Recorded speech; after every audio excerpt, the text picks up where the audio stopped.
Je suis Denis Florin, je suis le président du groupe Énergie, Infrastructure et Mobilité. Bienvenue ce soir. Merci d'avoir bravé la chaleur, les transports et toutes sortes de choses. Cette nouvelle conférence fait suite à la série qu'on a continuée pendant cette début d'année. On a eu l'interview de Gwenaëlle Avis-Huette.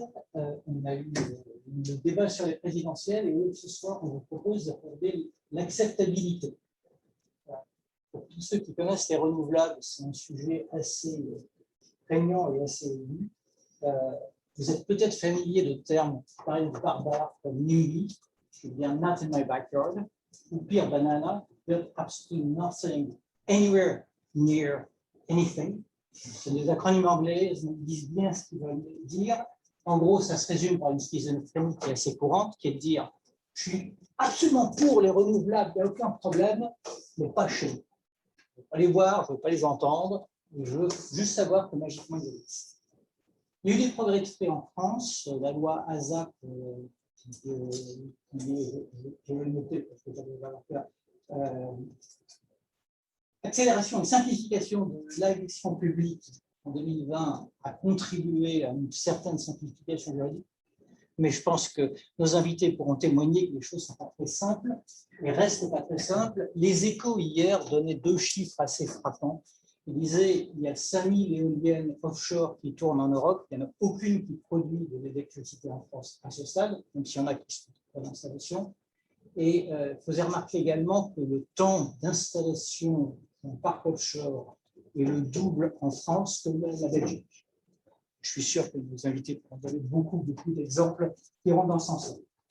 Notre nouveau président a annoncé une planification énergétique, une pierre angulaire de son quinquennat, donc on peut espérer que ça va s'améliorer, mais ça sera un sujet qui restera, à mon avis, au cœur de nos débats, à la fois politiques et aussi juridiques, parce qu'il y a une dimension juridique bien réelle dans ce débat.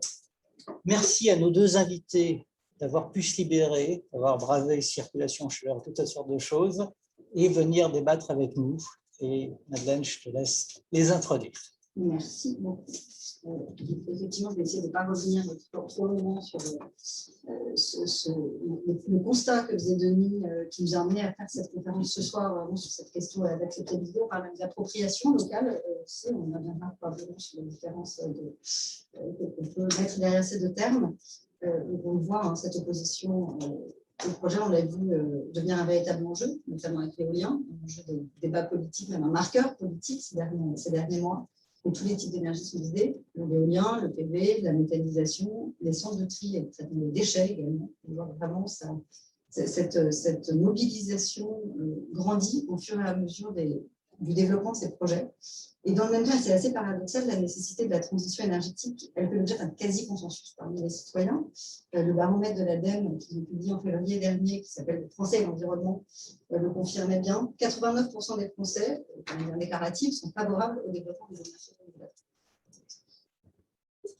D'autre part, on sait aussi que la France est en retard déjà sur le développement, sur ces objectifs de production d'énergie renouvelable, qui sont fixés dans la fameuse PPE ou encore dans la SMBC.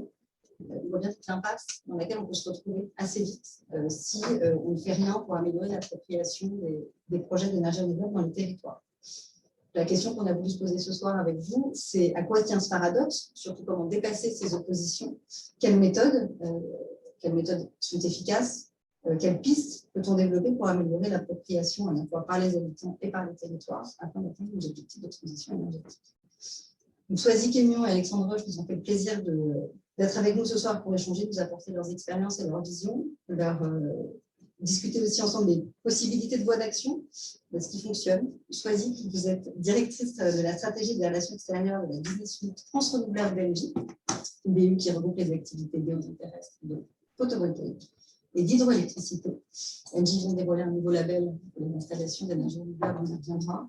Et avant de rejoindre Engie, vous avez travaillé quelques années au sein de fédérations professionnelles en lien avec l'énergie et les collectivités locales. Alexandre, vous êtes depuis 2017 délégué général du syndicat des énergies renouvelables, le CER, qui regroupe l'incontournable CER pour les énergies renouvelables, qui regroupe l'ensemble des filières des énergies renouvelables, notamment les producteurs, les concepteurs, les industriels, les développeurs, je passe, et d'autres. Et avant ça, vous avez travaillé plusieurs années à Bruxelles auprès de la représentation permanente de la France auprès de l'UE, notamment sur le secteur énergétique. Vous étiez lors de la précédente PFU en 2008. Et vous avez aussi défendu les intérêts du secteur solaire à Bruxelles. Merci à nouveau à tous les deux d'être là ce soir. On en parle nous, mais on n'est pas les seuls à en parler. Tout le monde se saisit du sujet de l'acceptabilité et de l'appropriation des projets. Dans son rapport publié en mars dernier, le CESE, le Conseil économique, social et environnemental, a réalisé sur saisine de Jean Castex, qui était encore ministre, et a alerté dans ce rapport qu'il a publié en mars, sur les crispations grandissantes et une inquiétude diffuse d'une partie de la population devant l'émergence de ces projets de plus en plus nombreux. À la fois, on a donc plusieurs études qui démontrent, ce dont on parlait tout à l'heure, l'impétence des Français pour les ENR qui est réelle. Au CERF, vous avez réalisé à l'automne dernier une étude avec l'IFOP, dans laquelle vous avez parlé d'un soutien fort et consensuel. Tout ce qu'on voulait voir avec vous ce soir, c'était en tant qu'acteur majeur du développement des ENR en France, comment vous expliquez cette presque schizophrénie qu'on constate, quels sont à votre sens les principaux facteurs qui sont à l'origine de cette situation, et puis surtout quelles méthodes fonctionnent et permettent aux habitants et territoires de s'approprier un projet. Comment aller plus loin et atteindre nos objectifs de transition énergétique. Alexandre, on va commencer peut-être par vous, avec votre vision globale et multi-acteurs du secteur. Merci beaucoup, Mylène. Merci pour l'invitation. D'abord, bonsoir à toutes et tous. Pour répondre à cette apparente contradiction, et en effet, je trouve que il y a peut-être trois éléments que je voudrais mettre en avant. Alors évidemment, ils n'expliquent pas l'intégralité du sujet. Mais le premier, c'est d'abord que le débat énergétique en France, il est encore assez mal connu, en fait. Je ne sais pas si on fait un petit test, par exemple ici, quelle est la part d'électricité dans la consommation globale d'énergie en France, je ne sais pas ce que vous diriez en pourcentage. Non, d'électricité. Dans la part de l'énergie. 80, 25, 40. Donc, il y a une bonne réponse, c'est 25. 25% de l'électricité, c'est 25% de la consommation énergétique en France et c'est 100% du débat public sur l'énergie. Donc ça, c'est déjà un premier sujet, c'est qu'on a un débat énergétique extrêmement parcellaire. Les sujets de chaleur, de froid sont constamment dans cette côté, alors que représente 60% de la consommation énergétique aujourd'hui, qui sont encore très carbonées. Quand on regarde, par exemple, on parle beaucoup de vouloir passer le gaz russe. Le gaz est utilisé principalement dans les productions, de production de chaleur, les process industriels, pas nécessairement produire beaucoup d'électricité en France. Et ça, c'est juste un exemple qui montre que le débat énergétique, y compris par les responsables politiques, il est vraiment appréhendé sous un prisme un peu manichéen et éolien versus nucléaire. Alors que, parfois, c'est une équation qui est beaucoup plus large. Et quelque part, ça a un peu conduit, à mon avis, à ce que certains s'imaginent que les énergies renouvelables, c'est en fait inutile, puisqu'il y a plein de productions. On est plus enclin à s'opposer à quelque chose, alors qu'on pense que c'est inutile et qu'on pourrait finalement s'en passer. Et ça, c'est un premier élément de la réponse à la question posée. D'abord, pourquoi et surtout comment progresser sur ces sujets, c'est de bien faire comprendre la place incontournable que les énergies renouvelables vont devoir occuper à très court terme. Heureusement, on a eu des éléments assez importants qui ont un peu irrigué le débat présidentiel sur le secteur électrique. C'est les rapports qui ont présenté l'ADEME, l'Agence de la transition énergétique, et RTE, le gestionnaire de réseau de transport, à l'automne dernier. Et ils ont présenté des scénarios à l'horizon 2050. Et c'est intéressant parce que du coup, on voit d'abord que la question de la sobriété, c'est un passage obligé, avec des choix de société assez intéressants sur les scénarios de l'ADEME. Dans les scénarios les plus sobres, vous voyez par exemple qu'il faut arrêter de divorcer, puisque ça fait deux foyers, deux machines à laver, etc. Donc, il y a des choix de société assez clairs à poser. Une fois qu'on a réduit la consommation de manière importante, il reste de savoir comment on couvre l'énergie dont on va avoir besoin. Là aussi, RTE est venu présenter 6 scénarios qui sont très, très éclairants. Et je pense que par rapport à nos débats sur les énergies renouvelables, c'est important d'avoir ces grandes masses en tête. Parce que dans le scénario le plus ambitieux en termes de relance du nucléaire, c'est-à-dire la construction de 14 réacteurs nucléaires, 14 EPR, ce qui est à peu près le programme du président de la République, on voit que ça fera 50%, ça couvrira 50% de nos besoins électriques à l'horizon 2050. Pourquoi? Parce que les 25% qu'on développait, bravo pour la bonne réponse, vont progressivement devenir 50%, c'est-à-dire qu'on va électrifier une partie des usages de la chaleur et du transport. Donc on va consommer moins d'énergie, mais avoir besoin de plus d'électricité. C'est pour ça que, même dans un scénario de relance nucléaire, les renouvelables vont être plus stables. Un pilier finalement de l'équation. Vous avez fait le calcul, 50% de l'électricité plus le reste peut pas être électrifié. Il faudra, si on veut atteindre la neutralité carbone et garantir la sécurité d'approvisionnement du pays, il faudra 75% d'énergie renouvelable électrique ou non électrique en 2050. Ça, c'est pas c'est les résultats des modélisations menées par RTE et par l'ADEME. Et croyez-moi, ils ont des capacités de modélisation assez impressionnantes. D'ici 2050, c'est dans 10 000 jours. Je ne sais pas si vous avez déjà fait le calcul, entre maintenant et 2050, c'est 10 000 jours. Donc, ce sens de l'urgence et ce rôle absolument incontestable que vont devoir jouer les énergies renouvelables, c'est une première réponse. Et je pense que ça explique en grande partie que les gens, je pense, ne s'en rendent pas encore suffisamment compte. Et il y a un corollaire à ça, c'est qu'on va vouloir être plus souverain, produire cette énergie localement sur le territoire, alors qu'une grande partie de l'énergie qu'on consomme aujourd'hui, en fait, elle n'est pas produite en France, et donc nos territoires, nos paysages vont changer, parce qu'il va falloir produire plus d'énergie renouvelable et ça, c'est un élément qui n'est pas encore complètement, je pense, accepté. Néanmoins, si on regarde comment la chaire du paysage de l'école de Versailles, par exemple, montre très bien que le paysage français, c'est une évolution qui est constamment en mouvement et que, voilà, tout simplement, la transition énergétique, ça sera une autre transition. Le deuxième élément, sans être trop long, le deuxième élément, je pense, qui est important pour répondre un peu à votre question, c'est qu'il y a se trompe de thermomètre. Aujourd'hui, nous, on est là pour défendre les énergies renouvelables, le lobby des énergies renouvelables. Il y a un lobby anti-renouvelable qui est extrêmement structuré en France, anti-éolien en particulier, qui n'est pas constitué de riverains, comme ils aimeraient le faire croire, mais plutôt des gens situés dans la région parisienne en l'occurrence, qui sont extrêmement structurés et ils font 3 choses. La première, c'est qu'ils affichent un objectif de 100% de repos. Ils attaquent tous les projets à tous les niveaux. Donc ça, le premier élément à avoir en tête, c'est que les taux de recours ne sont absolument pas un bon indicateur de l'acceptabilité des projets. Le deuxième élément, c'est que, et on le voit, et on témoignage, une stratégie un peu de harcèlement des élus locaux, des maires, des préfets, des députés. Et le troisième élément, et on a beaucoup vu sur les réseaux sociaux ces derniers mois, une vraie campagne de désinformation, de fake news. On a pu faire un autre test, mais il y a 17% de Français sur Twitter. 17% des Français sont sur Twitter. Et on l'a un peu vu avec le vaccin, les réseaux sociaux sont vraiment la caisse de résonance aujourd'hui de ce type un véhicule pour diffuser ces possibilités. On a entendu des choses, on ne suffit pas les panneaux photovoltaïques, les cancers, etc.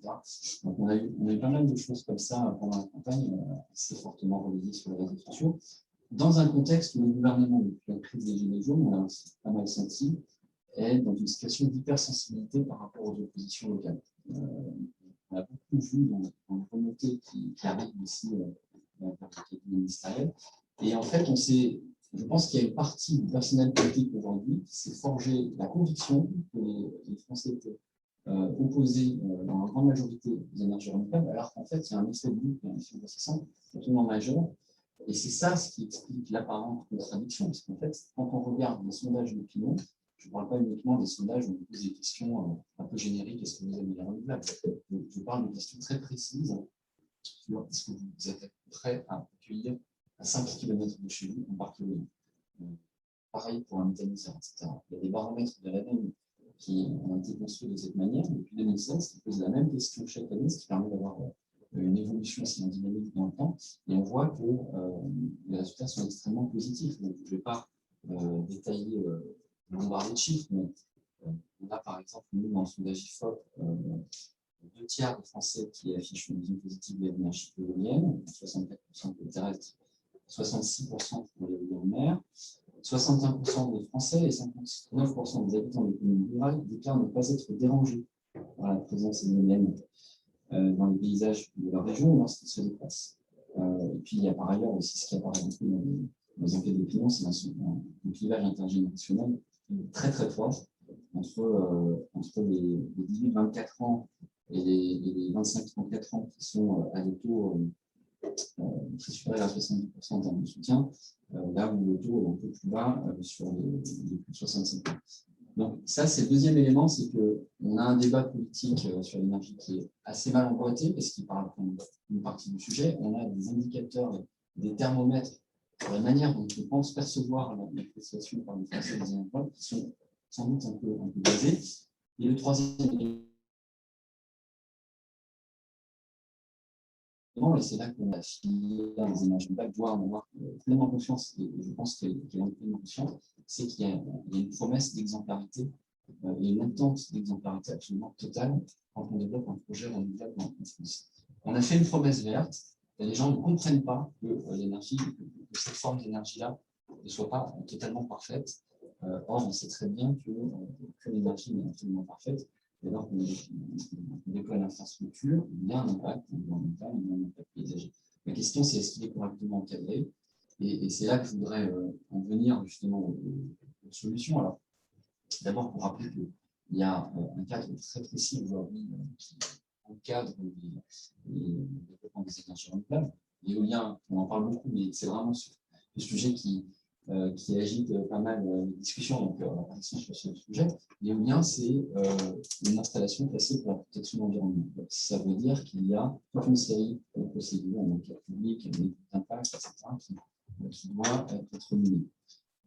C'est le premier élément. Et surtout, ce qui est intéressant, c'est d'observer que durant ces dernières années, la réglementation a évolué en parallèle avec les attentes de la population et les attentes aussi de la filière. Parce qu'à force de nous expliquer qu'on n'est pas renouvelable, qu'on n'est pas recyclable, un sujet qu'on entend beaucoup, par exemple, pour Saint-Gilles, les éoliennes, on a des cimetières de pales en France, etc. C'est un peu comme les armes de destruction massive en Irak. Le sujet de la réglementation a évolué. On a aujourd'hui des obligations de recyclage, 90% de la masse des éoliennes doivent être recyclées. On va aller avoir un palier à 95% dès 2024. On a eu des progrès sur l'acoustique. Donc, il y a toute une série de choses, y compris sur la concertation. Et évidemment, c'est un point essentiel pour l'appropriation des projets, la concertation avec d'abord les élus. Là-dessus, la loi a également évolué, puisqu'on a désormais une obligation de transmettre, lorsqu'on développe un projet éolien, avant de soumettre le projet d'autorisation à la préfecture, on a une obligation de soumettre un résumé technique d'une étude d'impact. Je ne sais pas si vous avez vu, une étude d'impact, c'est un plan assez dense. Un résumé non technique, digeste, pour quelqu'un qui n'est pas un spécialiste, qui n'est pas écologue, qui doit être transmis au maire de la commune d'implantation, un mois minimum avant que le dossier soit déposé en préfecture. Et ensuite, il y a un processus itératif. Le développeur doit indiquer comment il tiendra compte des remarques qui sont faites par le maire. Néanmoins, pour progresser encore, je pense que Soisic va soumettre quelques idées, mais il y a l'accompagnement des élus. C'est un sujet, on voit dans les communes rurales en particulier, ce n'est pas des mairies qui ont des services techniques sensibles. C'est vrai que ce n'est pas toujours facile d'organiser le dialogue entre un développeur éolien, un projet renouvelable et le reste de la population.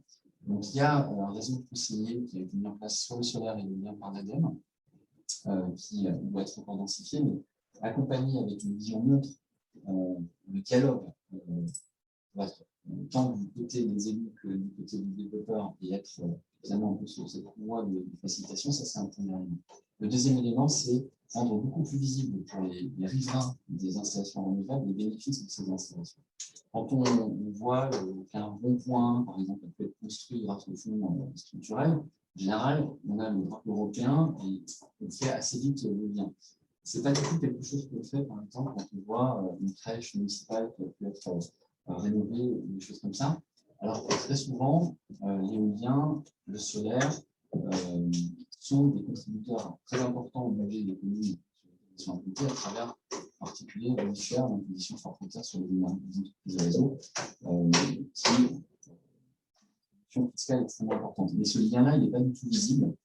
Donc, je pense qu'il y a à progresser sur cette visibilité pour que les gens se disent, mais en fait, si j'ai ces services publics autour de moi, s'ils ont fait être maintenus, rénovés, c'est partiellement aussi grâce aux énergies renouvelables qui se sont implantées à côté de chez moi.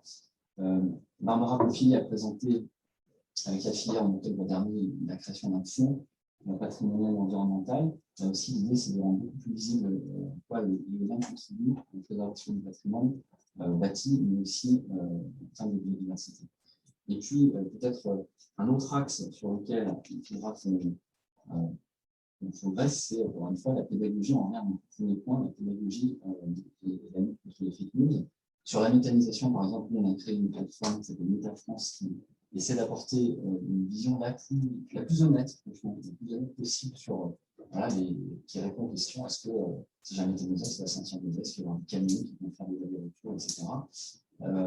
Et je pense que ce type d'exercice doit être multiplié et sans doute doit être conduit notamment par les pouvoirs publics.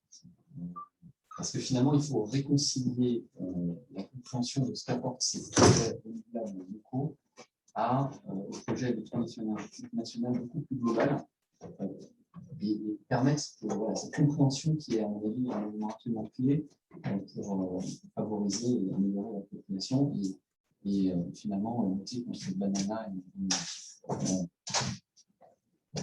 Merci beaucoup, Alexandre. Il y a quand même beaucoup de pédagogie et beaucoup de communication à faire, beaucoup de pédagogie. On pourra revenir aux questions-réponses après. Soazic, si vous voulez. Oui, très volontiers. Bonsoir à tous. Merci beaucoup pour cette invitation.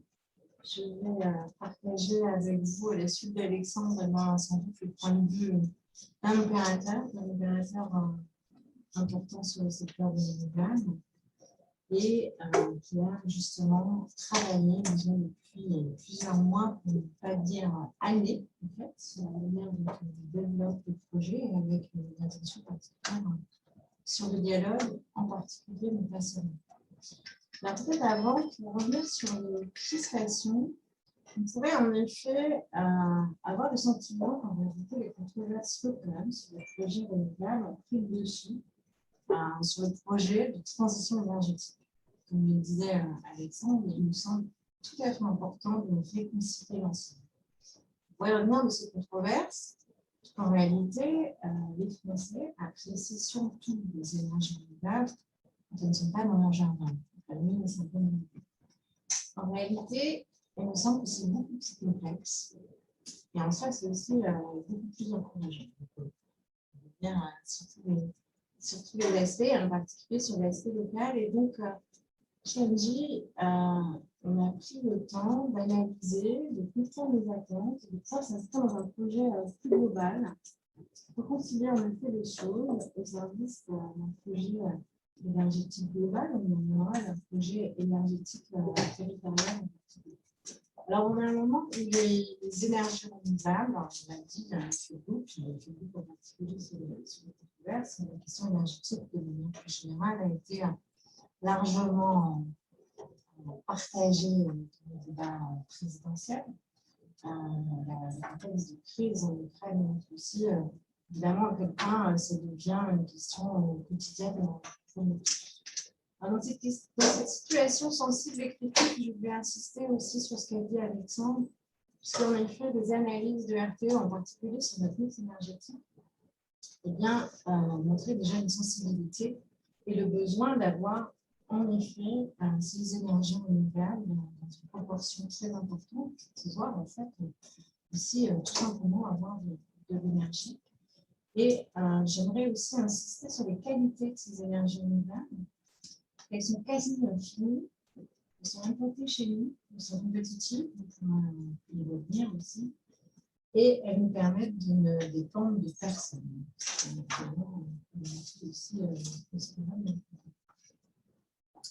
On a aussi, peut-être dans cette controverse ou cette difficulté de compréhension parfois de comprendre en effet cette appétence, ce soutien, la réalité.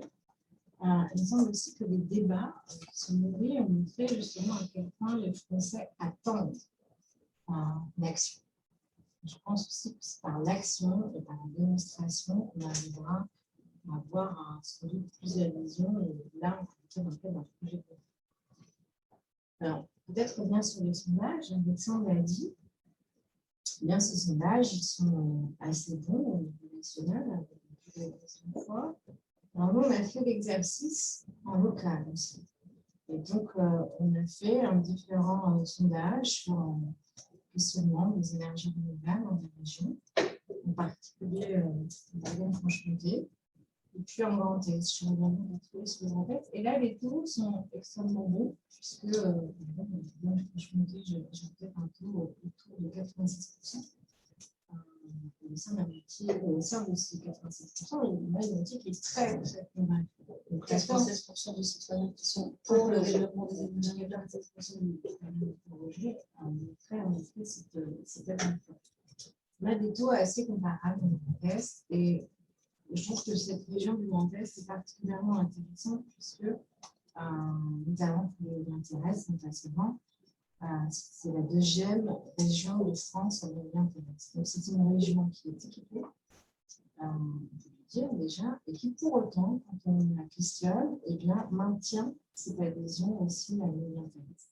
Dans les sondages qu'on a fait, ce qui est aussi très intéressant, c'est que l'on peut voir qu'en réalité, les riverains, les personnes qui sont les plus à proximité des installations, eh bien, ont toujours ce soutien et cette volonté d'agir. Je crois aussi que dans ce contexte, il faut aussi, c'est aussi sans doute de notre responsabilité, Alexandre l'a dit, de pouvoir décrypter, mais aussi de pouvoir avoir la fierté qu'on va se apporter ces énergies renouvelables dans l'ensemble. Et chez NJ, on considère que c'est de notre responsabilité de montrer eh bien, qu'on est à la hauteur de l'enjeu et d'inscrire ces énergies dans un projet énergétique. NJ a déjà travaillé justement sur son projet, il a déjà fait largement évoluer, il a fait des énergies renouvelables considérables. Et avec ce projet énergétique durable et cohérent, eh bien, on le met au service aussi des territoires, dans le dialogue, mais d'une manière particulière. Et donc, c'est peut-être là où on va arriver dans le détail plus de la vision de l'opérateur. En introduction, on a parlé du terme d'acceptabilité des énergies renouvelables. De notre côté, on va parler beaucoup plus d'appropriation des énergies renouvelables. Je vous explique pour moi pourquoi. Puisqu'on va être dans quelque chose qui est justement dans la co-construction, dans le dialogue, qui n'est pas passif. L'acceptabilité, pour nous, c'est assez passif. L'appropriation, c'est au contraire quelque chose qui est partagé et qui est co-construit. Je pense que l'acceptabilité, c'est aussi dans la méthode, je reviendrai évidemment un peu sur notre modèle, mais c'est sans doute une approche verticale. L'acceptabilité, c'est aussi le résultat ou un défaut d'acceptabilité. C'est le résultat d'une approche verticale et souvent, très souvent, on entend le reproche, la définition de la publique me rappelle quand elle est saisie, qu'en réalité, les territoires peuvent avoir l'impression qu'on va patcher un projet sans les avoir consultés. Excusez-moi. Et donc, dans notre méthode, justement, on va au contraire mettre l'accent sur une méthode horizontale, transversale, orientée sur le dialogue et la construction. Donc, on va être, j'y reviendrai avec le label, mais justement dans l'innovation aussi de la construction de ces projets et puis la manière dont on peut intégrer des citoyens, faire évidemment appel au tissu local économique et s'engager de manière transparente. Ça, je pense qu'il reviendra aussi, c'est le sens que tu avais annoncé. Il me semble que la transparence est tout à fait importante, justement, de mettre à disposition d'informations au bénéfice de tous. C'est vrai pour la biodiversité, c'est vrai pour l'aspect climatique, il faut faire aussi débat. Et puis c'est vrai, naturellement, bien sûr, ces aspects territoriaux. Voilà un système. Donc, vous l'avez compris, notre objectif, en fait, c'est passer du mini-vie, ça fait souvent certains. Nous, on veut être plutôt dans le best, plutôt que dans le low. Et ça, si vous voulez, on peut partager maintenant sur le label les annonces justement qu'on a faites par rapport à nos engagements en lien avec tout ce que je viens d'expliquer. Je t'en prie. Donc, ce label, on a annoncé bientôt, après 3 semaines, un label qui s'appelle, excusez-moi, TED, Transition énergétique durable. Pourquoi on a lancé ce label? Je vais vous expliquer, on a une méthode. Cette méthode, elle n'est pas nouvelle. J'ai dit aussi, c'était des projets, on pense peut-être le rappeler, mais je pense que ça tombe dans l'intérêt dans le solaire, dans le solaire, au sol en particulier. Et donc, on a plus d'une vingtaine d'années d'expérience. Donc, cette méthode, elle est éprouvée. Et donc, on l'a perfectionnée au fil du temps. Forcément, on a eu des succès, effectivement, c'est pas en place, mais on a eu aussi des échecs. Et donc, l'objectif, ça a été de pouvoir tirer de l'échec et de tout ce développement, et bien un enseignement. Aujourd'hui, avec ce label, un label certifié Bureau Veritas, on souhaitait justement s'intégrer dans une approche formelle, contrôlée par ce Bureau Veritas, qui est une compétence forte et au niveau international, pour vérifier que les engagements que nous prenons en termes de développement du projet sont respectés. Donc, on a pris l'annonce de ce label pour annoncer des engagements sur 3 piliers en particulier: le territoire, la nature et l'environnement. Pour le moment, ce label, on va le développer en particulier sur des projets éoliens solaires. C'est vrai que c'est des projets sur lesquels il y a beaucoup d'actualité et sur lesquels c'est important de pouvoir agir assez tôt sur ces énergies, en plus aussi on le développera pour d'autres projets, ce sera le cas sur l'organisation et d'autres énergies, parce qu'on a aussi d'autres énergies nombreuses au sein du groupe, comme l'immobilier, et d'autres, on a vraiment une approche aussi plus internationale. Donc, si j'en viens aux engagements qui sont les nôtres, eh bien, chacun des piliers, comme ça, match d'engagement. Mais l'engagement sur le territoire, c'est donc de déployer pour chaque projet un dispositif sur mesure et évolutif d'interaction. Alors, Alexandre l'a dit, on est déjà dans une réglementation extrêmement poussée en France. Je crois que c'est aussi important de le rappeler, parce que le cadre qui est le nôtre est quand même extrêmement abouti. Et donc, nous, tout le monde, les collègues, naturellement, on s'inscrit dans ce cadre, mais on souhaite aussi aller au-delà en inscrivant un avis particulier, le plus en amont possible du développement du projet. Ça me paraît toujours important.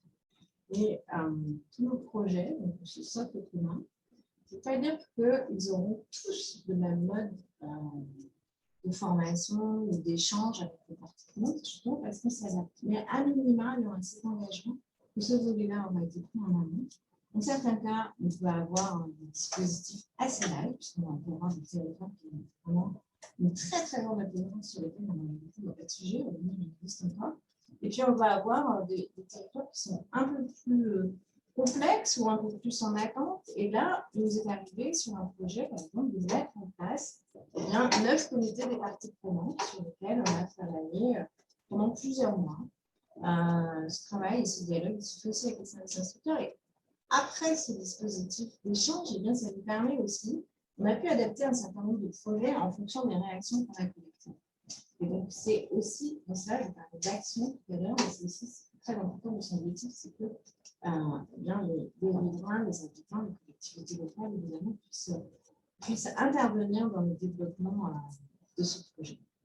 L'autre engagement qu'on a pris, sur le volet territorial, c'est de fournir à la commune d'implantation une évaluation annuelle des impacts de son projet. Là aussi, ce dialogue ne doit pas seulement s'inscrire au moment où on arrive, quand justement les développeurs sont très présents pour créer un projet. Et dans les critiques qui peuvent être faites au secteur, c'est que longtemps, en réalité, la caricature serait de dire on pense nos mains et on se met.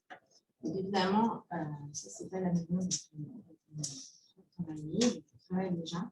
Et donc, tous les ans, évidemment, il y a un dialogue. Quels sont les retournées, quels sont les enjeux, quels sont les périodes de maintenance, qu'est-ce qu'on a fait pour la biodiversité.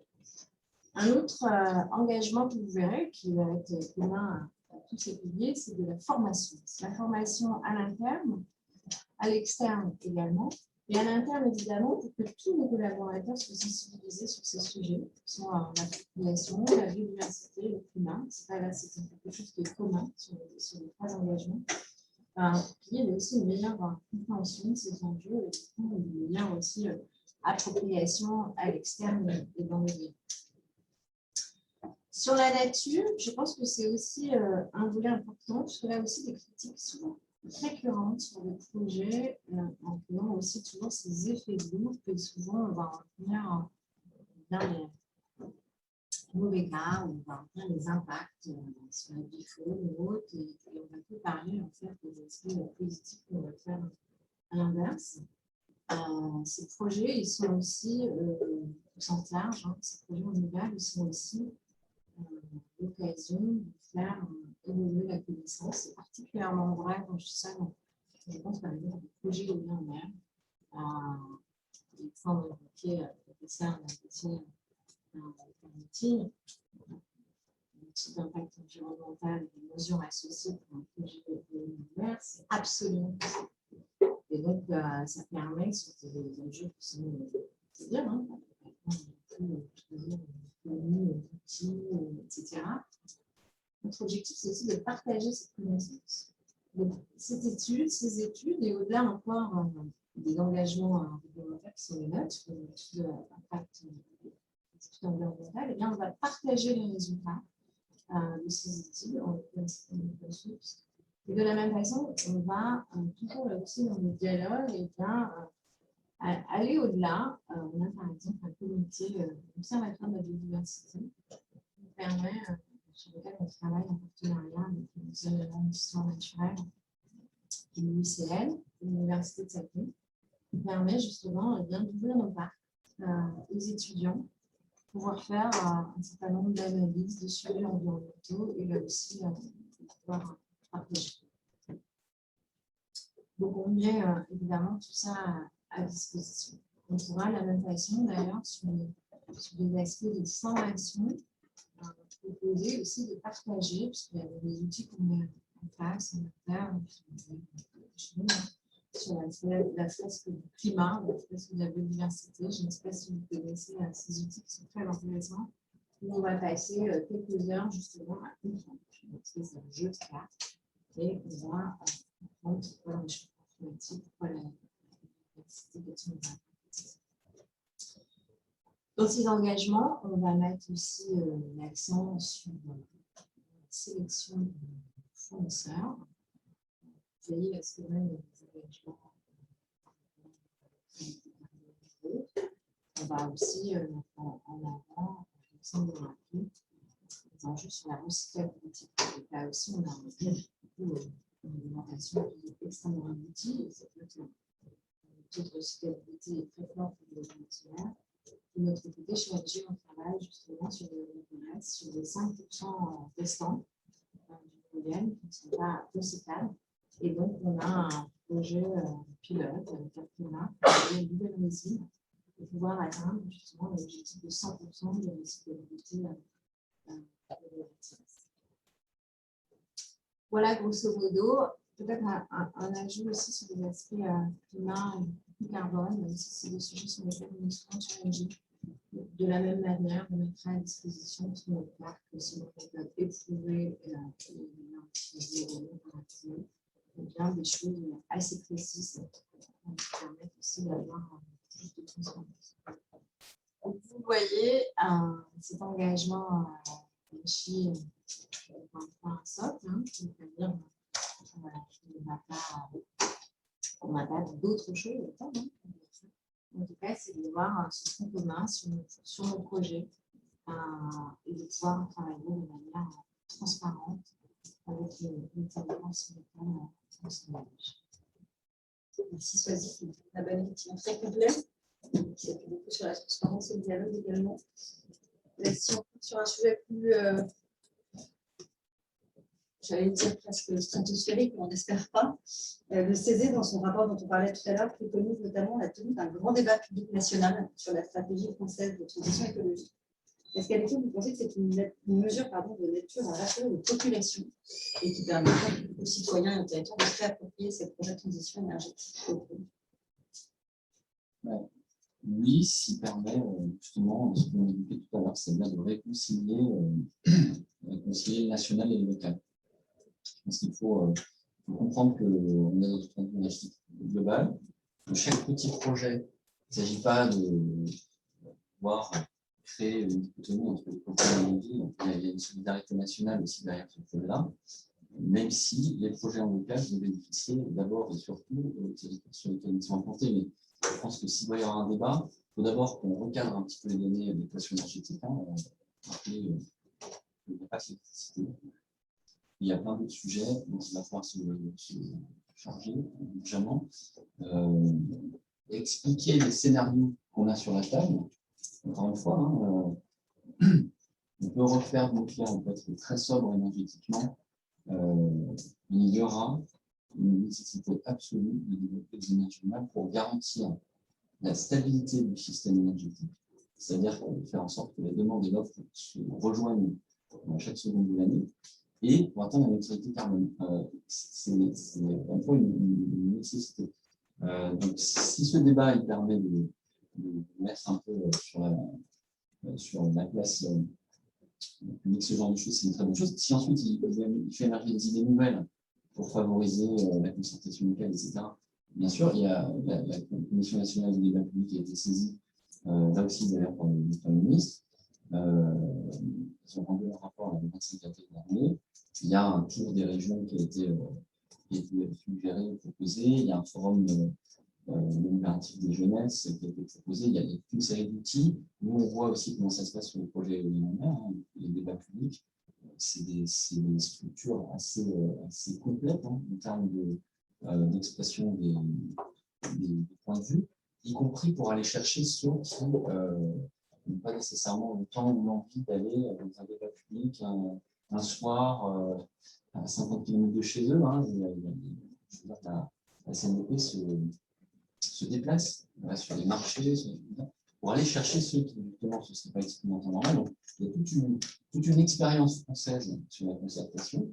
Il faut aussi veiller à ce qu'elle sorte de cet effet. Parce que pour avoir participé à des débats publics, on voit bien si certains sont réalisés dans la présence aussi des gens qui sont dans ce débat. C'est sans doute pas totalement représentatif aussi de l'ensemble de la population française et des points de vue sur les sujets. Donc il y a un enjeu d'aller chercher ceux qui ne s'expriment pas. Mais oui, je pense que ça pourrait être intéressant. Je crois que c'est d'ailleurs, ça sera validé, un débat national sur l'énergie au semestre de cette année. Merci beaucoup. Merci à vous deux. On va passer aux questions. On a un peu de temps pour des questions-réponses dans la salle. Je voudrais commencer par très simple. Honneur aux femmes, si ça vous va. Oui.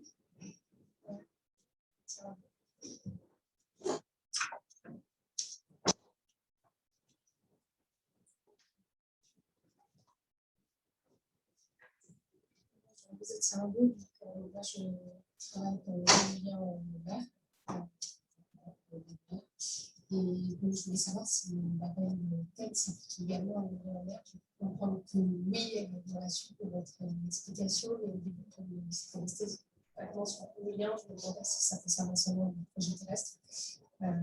Donc, on veut savoir plus sur la façon dont ça se passe pour le projet éolien, sur aussi les plus grandes envergures et comment est-ce que comment s'articuler ce label aussi avec la démarche du débat public qui a lieu en amont de chaque appel d'offres éolien français. Et la deuxième question concerne plus spécifiquement les modalités d'attribution du label. Est-ce que c'est un label qui vous a d'ores et déjà été attribué par la certification du Bureau Veritas, et donc vous déclinez à travers le respect des engagements dans chacun de vos projets, ou est-ce qu'il y a une obligation de résultat derrière ce label qui nécessite que derrière la volonté affichée de respecter ces engagements, il y ait une vérification de leur mise en œuvre concrète et avec des résultats, par exemple en interrogeant des parties prenantes locales pour vérifier que ces engagements ont été concrètement respectés et à faire des actions. Merci pour cette question. En effet, alors ce label, il n'est pas attribué encore puisque tout ça va être contrôlé et vérifié. Donc, on a fait ces engagements qui sont les nôtres. Et donc, actuellement, on est dans une phase d'audit. Effectivement, le bureau Veritas vient de filiale NGB, qui développe les activités à la terre et le solaire, et donc va s'assurer que les engagements que nous avons pris sont respectés. Si ça n'était pas le cas, on voit des besoins coercitifs et on va le corriger, sinon on ne pas vérifier. Et puis le processus est bien vérifié, mais pas labellisé d'office. Aujourd'hui, c'est l'intention de la note, la démarche de la note et le processus est vérifié. Pour l'éolien en mer, les projets ne sont pas inscrits aujourd'hui, nos projets, puisqu'on a des projets avec ces projets ne vont pas montrer leur audit, non pas parce qu'il n'y a pas d'intention ou que ces engagements ne peuvent pas être respectés dans la façon. Parce que je dis, notamment, vous savez, nombre de choses qui sont bien faites en mer sur la biodiversité négative. C'est plutôt pour des raisons d'organisation en fait, de développement. Et donc, aujourd'hui, nos labels sont sur des activités qui sont détenues à 100% de la région. Et donc, pour l'éolien en mer, on développe en GV, en GVHR, et donc avec toutes les raisons de ces activités internes, la temporalité n'a pas permis de respecter, mais c'est ce que je disais tout à l'heure, c'est une première étape, la réalité, ça développera justement dans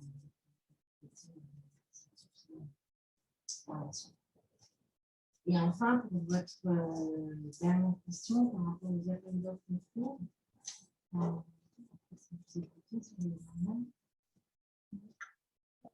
c'était pour l'articulation entre ce label et les engagements que vous portez et aussi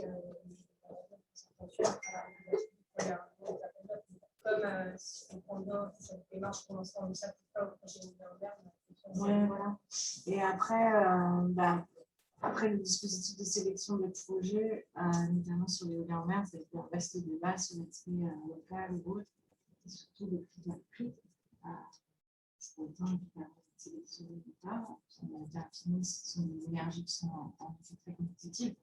Mais même si les appels d'offres d'État, de manière générale, sont dans la prix des bilans, je crois qu'on l'a dit avec Alexandre, on ne peut pas être commentaire sur ces sujets-là.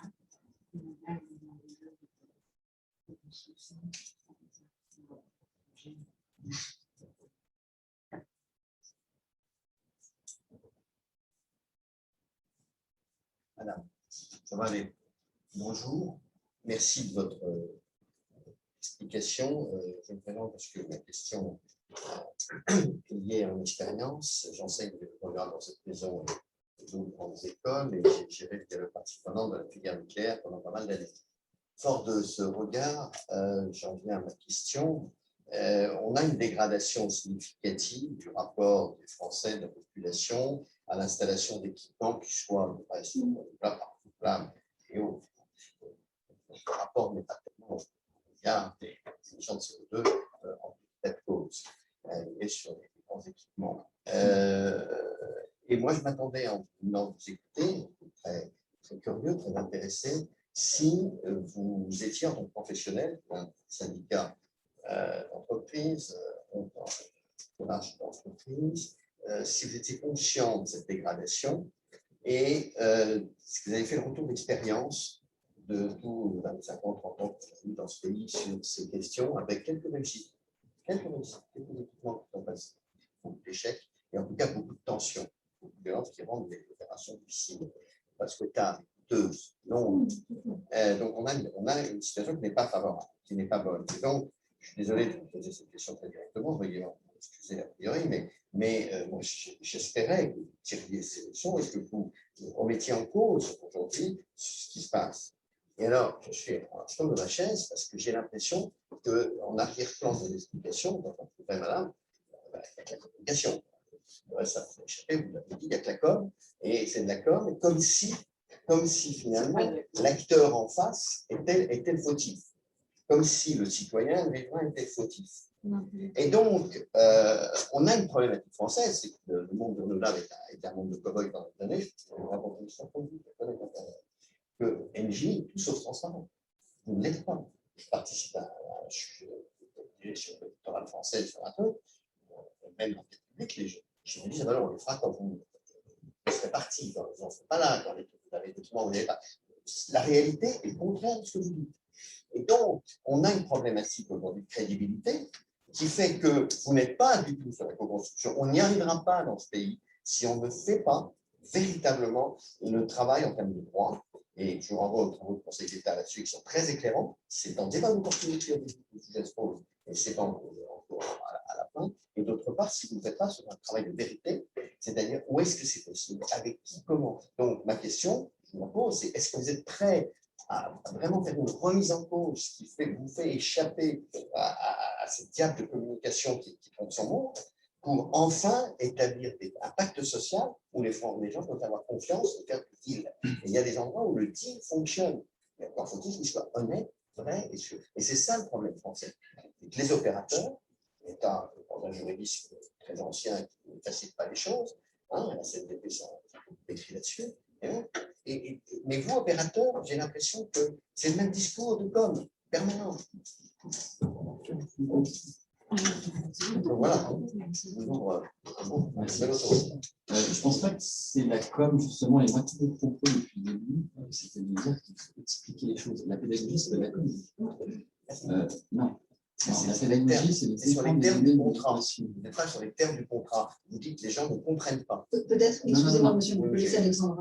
Non, je ne dis pas que les gens ne comprennent pas, je dis que le débat est mal posé. C'est pas la même chose. Et que par contre, les politiques qui sont là pour normalement éclairer la décision publique, eux, ne vont pas forcément aider. Ça, c'est le premier point. Mais encore une fois, quand on a les données de l'équation, moi, je le vois, je fais des tests de repas de Noël. Je ne sais pas si vous faites des tests de repas de Noël. Alors, tes panneaux chinois, tes violons qui ne font jamais, des machins, des trucs. Et puis, petit à petit, en expliquant, je vois que repas de Noël après repas de Noël, les mentalités évoluent un petit peu quand même. Je pense vraiment que expliquer les choses, c'est important. Ce n'est pas du tout de la com. De la com, pour le coup, il faut en faire beaucoup dans la concertation. Si pour vous, le terme de communication, ça veut dire concertation, oui, et je ne suis pas du tout d'accord. On ne renvoie pas du tout l'image de dire les gens n'ont rien compris, c'est leur faute. Non. La question, c'est comment on s'approprie ces projets. Et c'est au contraire, je trouve, un respect profond de l'interlocuteur de s'assurer qu'il ait bien compris les données du problème. Parce que, je prends un autre exemple. Je discutais du projet de Saint-Brieuc et Union. Si Shepard, je ne sais pas si vous connaissez, une ONG qui est très active sur la lutte contre la pêche illégale, pêche à la benne, etc. C'est opposé très frontalement au projet de SWIFT. C'est dégueu. On a essayé de changer avec eux. On leur dit, mais du coup, ok, donc l'éolien en mer, c'est pour arrêter. On fait quoi? Ah, mais c'est pas dans notre mandat. Nous, on n'est pas des spécialistes de l'énergie. C'est pas dans notre mandat, c'est pas notre souci. Donc, je trouve que c'est assez problématique dans le débat politique d'avoir une incomplétude, on va dire, des données d'équation, une forme de paradoxe intellectuel, mais dire moi je me pose, mais je ne veux pas réfléchir aux alternatives. Et encore une fois, c'est ça l'enjeu, c'est de faire en sorte que les gens aient l'ensemble des. Après, ils peuvent choisir, mais il faut qu'ils le fassent de manière éclairée. Et donc ça, c'est pas du tout de la com. Je ne sais pas si tu veux témoigner, mais je pense que c'est la CNDP que vous évoquez. Regardez ce qui s'est passé. Enfin, vous dites, il faut poser la question de l'opportunité du projet au début. C'est exactement ce que fait la Commission nationale du débat public.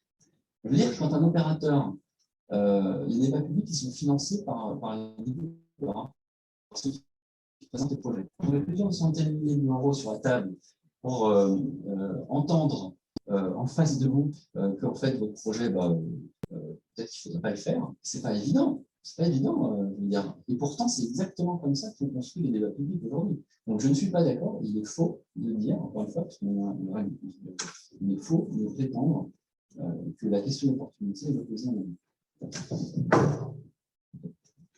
Merci, Alexandre. Merci, monsieur, pour cette question. Puisque, en réalité, j'ai dû très mal m'exprimer, ou avoir une mauvaise communication, ça va permettre de rectifier tout de suite. En fait, déjà sur ce label et cette méthode, justement, ce n'est pas de la com. Ce que je veux dire, on va être audité, certifié, on a expliqué le fait de voir justement si on ne remplissait pas ces engagements de ne pas effectivement le label. Donc, on pourra voir justement si c'est intéressant les mois qui sont devenus. Par ailleurs, par rapport à notre méthode, et justement par rapport à ce que vous évoquez, nous, on a une conscience aiguë du besoin de changer, d'aller plus loin, et justement de s'inscrire dans le dialogue de conception. Je ne sais pas de quel projet vous évoquez là sur le littoral, si c'est un projet dans le métier, avec des dispositions qui en parlent de manière précise. Mais en tout cas, justement, je pense que ce qui est une certitude, c'est de l'approche et le dialogue, c'est qu'on a cette conscience profonde qu'il faut évoluer et qu'encore une fois, on ne peut pas faire un patch. Après, les règles, est-ce qu'on les a tirées? Oui, je crois qu'on a fait est-ce qu'on en a tiré les bons enseignements? Peut-être pas, notamment les règles, pour évoquer les durées de développement. M. le Président évoquait les durées de développement en France de projets renouvelables, c'est quand même assez incroyable. C'est-à-dire qu'on est sur une durée bien supérieure à ce qui se passe ailleurs en Europe. Et je peux vous dire qu'en effet, un point d'interrogation pour moi, c'est que notamment, si on parle de la filière combien de temps qui nous intéresse, d'autres, on a beaucoup simplifié les régimes juridiques qui sont absolument excellentaires. Même extrêmement abouti, pour ne pas dire surabouti, etc. Et c'est vrai que bien avant ces simplifications annoncées, on était à 7 ans de développement pour un projet qui m'intéresse, et qu'après ces mesures de simplification, on est toujours à 7 ans. Donc, en cela, je partage avec vous qu'on a sans doute un problème au niveau de cette réglementation et que tout n'est pas dans la réglementation. En cela, c'est aussi pour ça qu'on s'engage justement dans la méthode, dans l'engagement, dans la manière de faire au service d'un projet énergétique local. Je pense que c'est très important de globaliser. On a des projets qu'on a eu notamment pour parler de ces projets qui sont beaucoup plus qu'un projet de production d'électricité, qui vont associer des ruches, des productions d'huile essentielle. Oui, ça peut vous paraître anecdotique, mais en attendant, en recourant justement aux attentes pour travailler avec le local et aux ressources économiques locales aussi, ça facilite et ça répond aux attentes aussi. Alors après, encore une fois, la marche qui est devant nous, elle est, si on globalise, elle est majeure, parce que Alexandre l'évoquait, que là, on est dans l'urgence. C'est-à-dire que les attentes et les analyses des scénarios, la fragilité du mix français, elle était déjà sur la table avant la fin de la guerre en Ukraine. Donc, c'est aussi pour ça que je rappelais les avantages de ces énergies renouvelables. On a les savoir-faire, on a une compétence, on a effectivement, sans doute, il faut qu'on évolue collectivement. Nous, c'est le sens de cette évolution qu'on souhaite. Et de cette démarche, encore une fois, moi, je ne suis pas vraiment par rapport à notre approche, cette approche d'applicable pour dénoncer ou cette absence de dialogue, ce n'est pas la nôtre. Après, je l'ai dit aussi, notre méthode, j'ai dit aussi, on a des succès, on a des échecs, on a des moments, et justement, on essaye d'en tirer une. Et c'est aussi pour ça qu'on a choisi un tiers pour garantir, on ne va pas se certifier nous-mêmes. Merci à tous les deux. Est-ce qu'il y a d'autres questions dans la salle? Bonsoir, merci pour les explications. Je m'appelle Marc Vassila, je travaille pour Transdev, pour consommateurs. Moi, je trouve qu'il y a quand même un absent du débat de ce soir, c'est l'équation économique pour le territoire. Vous avez fait rapidement allusion à l'impôt forfaitaire. Donc, quand je regarde la situation de loin, si je suis élu, si je suis responsable d'un territoire, je ne peux pas mon compte. Parce qu'aujourd'hui, on parle de quoi? On parle de toutes les phrases de demain. Un peu micro.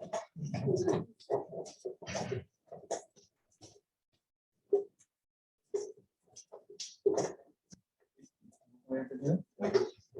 Mais ce que je voulais dire, c'est que là, quand même, on parle des zones propices aux énergies renouvelables. Ce sont les puits de pétrole de demain. Si on est cohérent avec nous-mêmes et qu'on regarde vraiment ce qui va se passer. Eh ben, je suis aujourd'hui responsable d'un territoire. Je ne trouve pas que les propositions soient à la hauteur sur ce point. Un impôt forfaitaire, j'aimerais avoir quelque chose qui suit l'évolution du prix de l'énergie, qui suit l'évolution de la rentabilité du projet, puisque aujourd'hui, tout dit que ça va être en très forte progression. Je pense aussi qu'il faut voir le contexte français. Le contexte français, c'est des territoires qui ont souvent souffert de la désindustrialisation, des pertes d'emplois très importantes dans l'industrie. Et si on fait la comparaison avec le nucléaire, lui, il est apporteur d'emplois. Il y a des territoires qui ont été façonnés par l'industrie nucléaire. Alors que l'éolien et le solaire, c'est contrôlé à distance, ça ne pourvoit pas d'emploi sur le territoire. Et donc là encore, il y a, je pense, aucun lien durable qui peut être créé entre l'entreprise qui veut implanter un parc et le territoire et ses habitants. Donc, je pense qu'il y a un problème de fond. Je me demande, déjà, j'aimerais bien savoir, dans 100 € de revenus générés par un parc éolien ou solaire, combien revient notre territoire aujourd'hui? Et deuxième question, je me demande si, est-ce que la solution à ça, peut-être qu'aujourd'hui c'est en place, puisque je suis le sujet de loin, est-ce qu'une des solutions à ça, ce ne serait pas l'économie mixte, c'est-à-dire que les territoires investissent à vos côtés et soient partie prenante des projets sur le plan économique et bénéficient des retombées à l'intérieur. Là-dessus, je voudrais juste ajouter un point. Elles ont aujourd'hui, que ce soit l'économie, les groupements de communes, tous les EPCI, ont la possibilité, comme les régions et les départements, d'investir dans l'espace.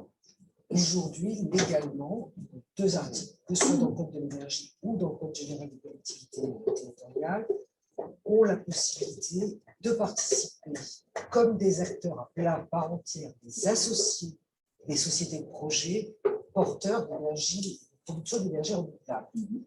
Et là, ils ont parfaitement la possibilité. Je dirais que le seul bémol, c'est que initialement, ils n'ont pas toujours les revenus. Là où je parlais tout à l'heure de compétences, il y a parfois un manque de compétences des collectivités dans l'ensemble pour accepter, c'est un basculement complet à partir de ce qu'est le rôle des communes habituellement, c'est de basculer dans un univers où il faut mettre de l'argent pour en gagner, où il y a des risques, où il n'y a pas que des avantages, etc. etc.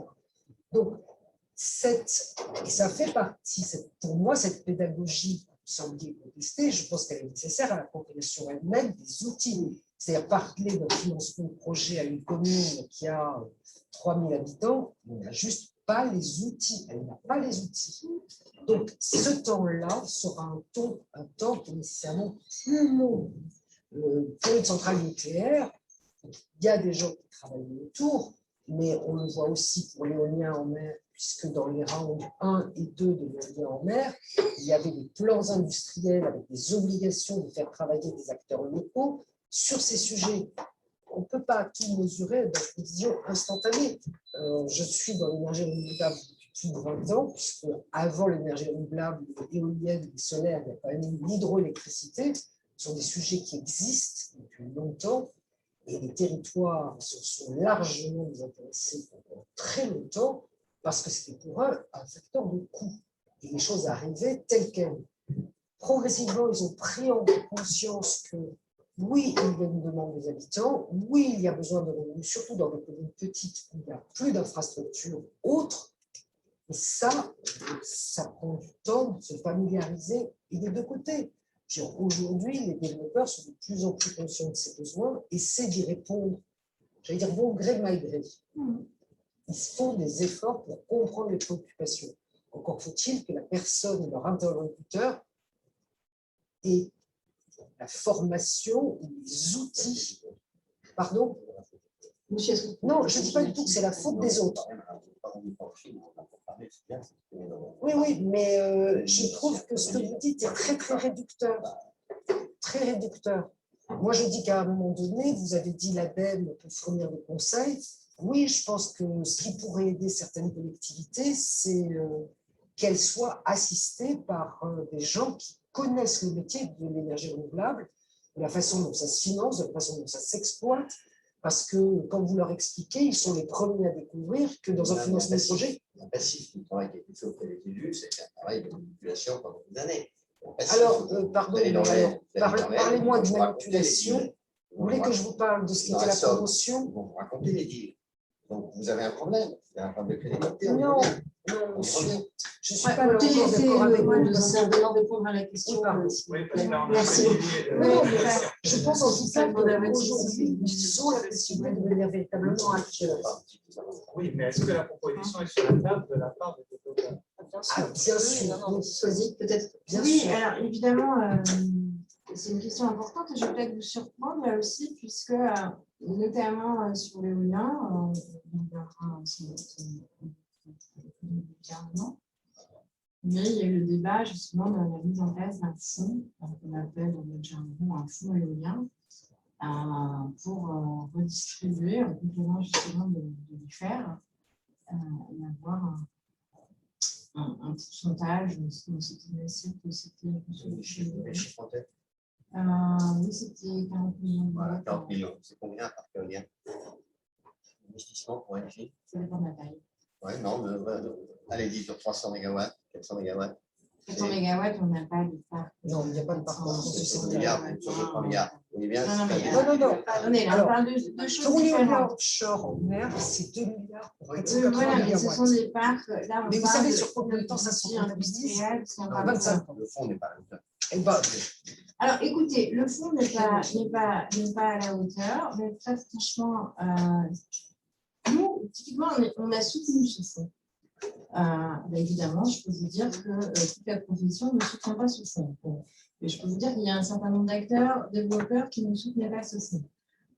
Nous, on était et on est toujours en faveur de ce fonds parce qu'en effet, on pense que c'est une clé de la même façon que la fiscalité en matière d'énergie renouvelable, elle n'est sans doute pas complètement bien foutue et que la redistribution justement de ce qu'on appelle ces TIFER, c'est un peu forfaitaire, il ne va sans doute pas suffisamment aux communes d'accueil. Donc, oui, on pense qu'il y a des choses à faire et de la même façon, sur la manière de faire, je vous rejoins, madame, et là aussi, je vais être peut-être un peu lourde ou un peu redondante, mais quand j'évoquais une approche sur mesure, et grâce à la palette de solutions que l'on a nous, en termes d'énergie renouvelable, mais aussi à la palette de solutions qui existent en effet sur le marché, sur la manière dont on développe, eh bien, on va faire certains projets 100% privés, on va faire certains projets en société d'économie mixte, on va faire certains projets à hauteur de 20% en gouvernance partagée. Tout ça, c'est en fonction de l'attente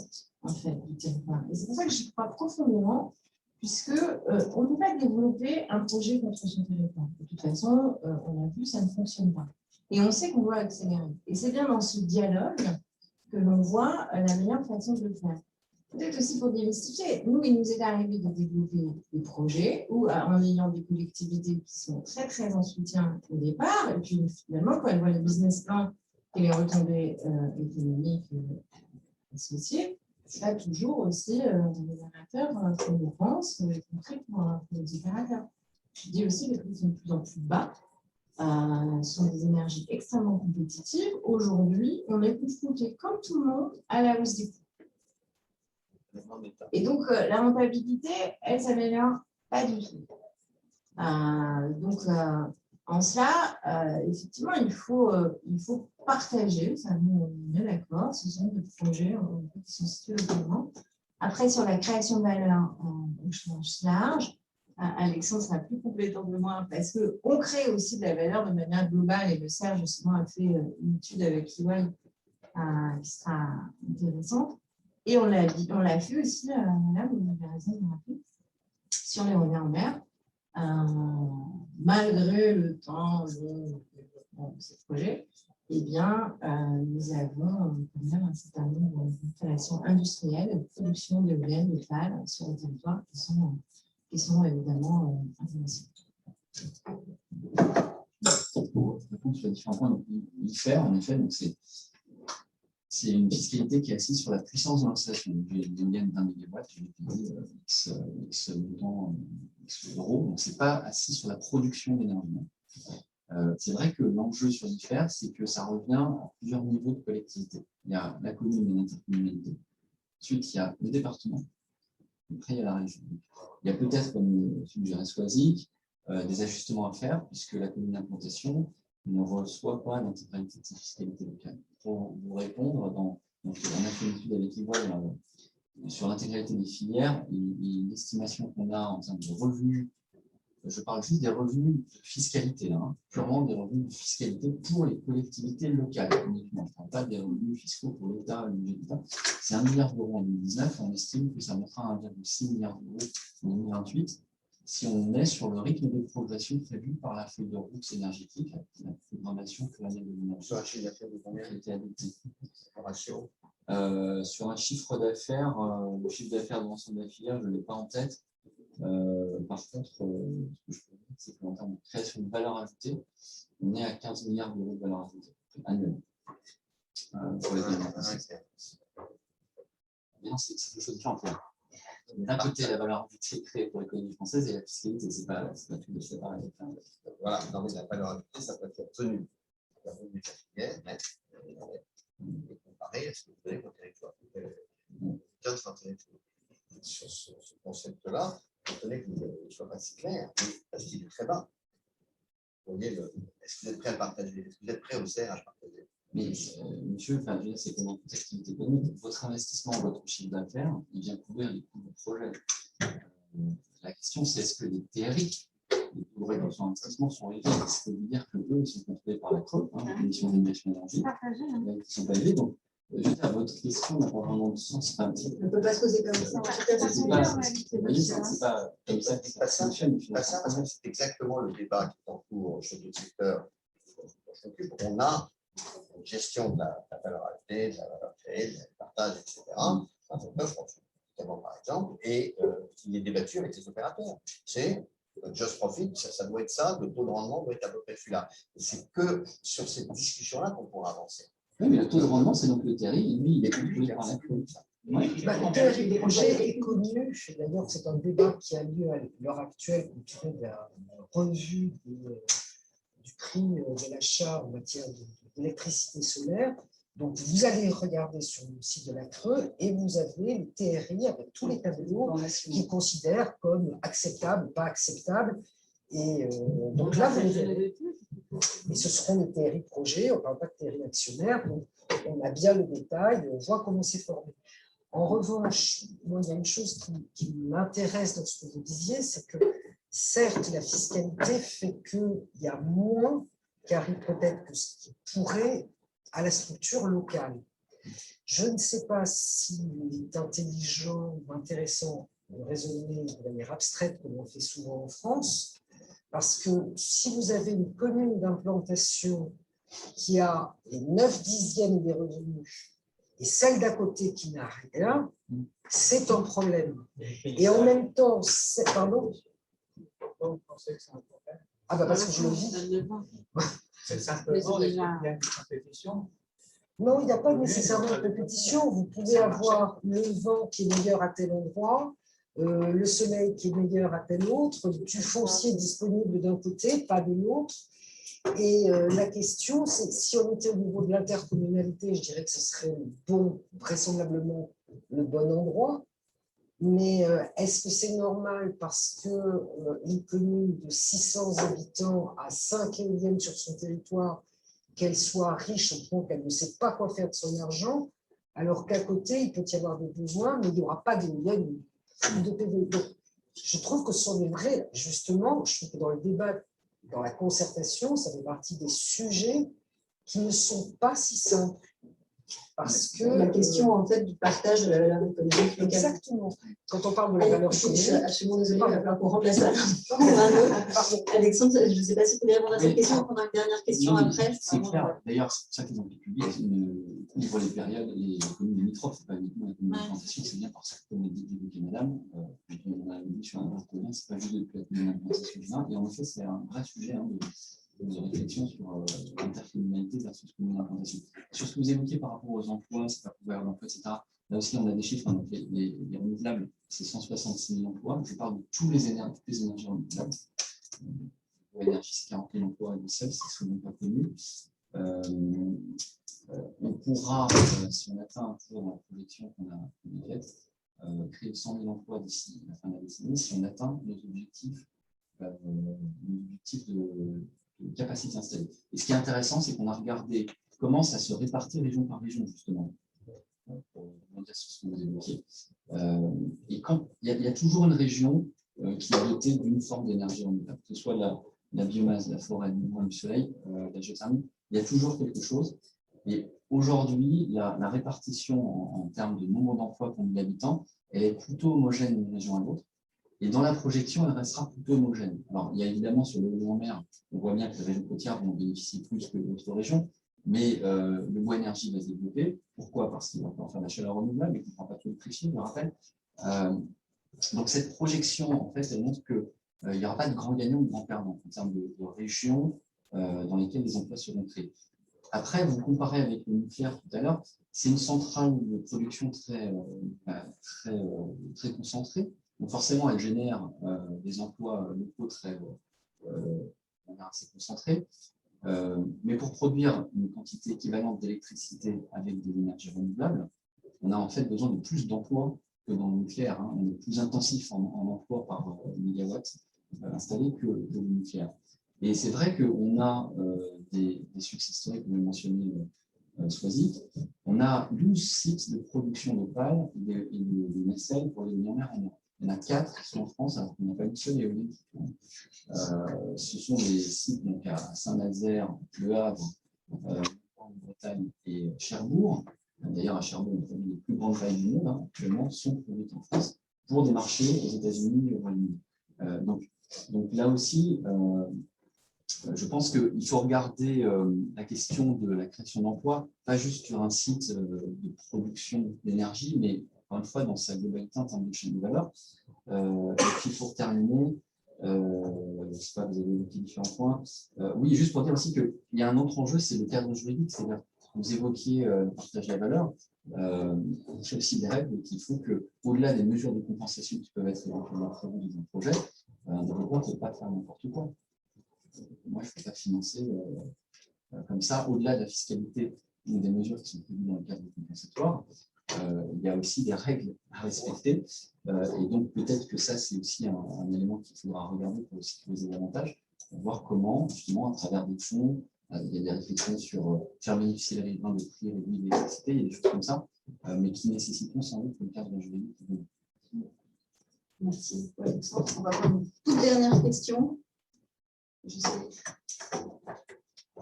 J'ai le micro. Merci. Bonsoir. Moi, je suis directeur de l'Observatoire de la finance durable. Je suis très bien sûr, bon, je ne sais pas si vous connaissez, c'est une association de place qui rassemble des acteurs financiers qui œuvrent à financer notamment la production énergétique. On n'a pas parlé de financement participatif ce soir. Voilà, donc j'aimerais un peu savoir quels sont vos retours d'expérience. Ça peut être un des bons moyens d'améliorer l'acceptabilité locale. Et voilà, donc j'aimerais avoir vos expériences. Est-ce que c'est possible? À quel taux c'est possible? Est-ce que ça pourrait permettre peut-être de remplacer le financement aux banques, les entreprises locales, les sociétés sans Oui, alors le financement participatif, en effet, on n'en a pas parlé, on le fait très régulièrement. Alors, juste, et peut-être en complément, plus loin que juste le légal qui ouvre peut-être quelques pourcentages, est-ce qu'on ne pourrait pas le faire plus largement? Oui. Alors là aussi, on peut avoir des contraintes, d'ailleurs, peut-être de la réglementation. je voulais vous dire, en tout cas, sur ce sujet, c'est un peu de la même façon qu'on le fait. On ne fait pas toujours. Si on ne fait pas toujours, c'est pas parce qu'on ne peut pas le faire. Moi, c'est pour des fois, là encore, excusez-moi, mais je suis toujours dans mon approche concrète, c'est que ça ne prend pas toujours de la même façon. En revanche, il y a des moments qui sont extrêmement bien. Ce qu'on a fait justement aussi, c'est qu'on va réserver la souscription au local. C'est-à-dire qu'au début, quand on a commencé à développer ça, on disait, c'est sympa, mais ça ne paraît pas bien, ça ne paraît bien qui souscrivent. Et puis, on a le local, il n'y a pas un truc préférentiel, il n'y a pas de local. Donc ça, oui, on le fait. Sur les taux, très sincèrement, par rapport au taux de référence, il faudrait que je vous revienne plus tard pour vous donner les détails, mais en tout cas, sachez que c'est quelque chose qu'on développe de manière quand même très régulière. J'ai un exemple en tête, mais on en a plein. À Marcoussis, justement, pour la centrale solaire la plus grande de France. On a beaucoup travaillé justement avec les collectivités locales. Toutes les souscriptions étaient très bonnes, très rapides. Sur l'éolien vert aussi, en général, ça marche très très bien. Après, par rapport à votre question qui est de dire est-ce que c'est la clé de la population? Pour moi, c'est une des clés. Ce n'est pas la clé magique. D'ailleurs, je disais, des fois, ça dépend aussi du territoire, du pays, etc. C'est une des clés qui est importante. De toute façon, vous avez raison, enfin, sur la gouvernance partagée ou autre.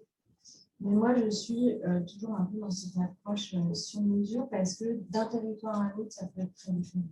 Et ce n'est pas pour moi le seul recours au financement participatif qui va donner la garantie que ça va être accepté.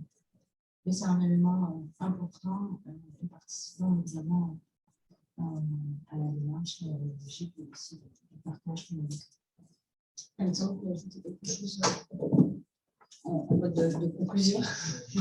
Non, oui, je suis très en ligne avec ce qu'il vient de dire. Je pense que c'est ça. Il ne faut pas faire reposer sur le financement participatif l'intégralité de la question de l'appropriation locale. Ça dépend aussi de la taille des projets. On va se leurrer sur les montants de CAPEX qui sont nécessaires pour ensuite pouvoir les reverser en fiscalité locale. Parfois, c'est des projets où le financement participatif ne pourra de toute façon que couvrir une part assez réduite en réalité du sujet. Par contre, ce qu'on observe beaucoup, c'est les sociétés d'économie, c'est ce qu'évoquait Florent qui est parti, les collectivités locales qui dotent elles-mêmes de capacité d'investir dans les projets. Ça, c'est quelque chose qu'on observe de plus en plus.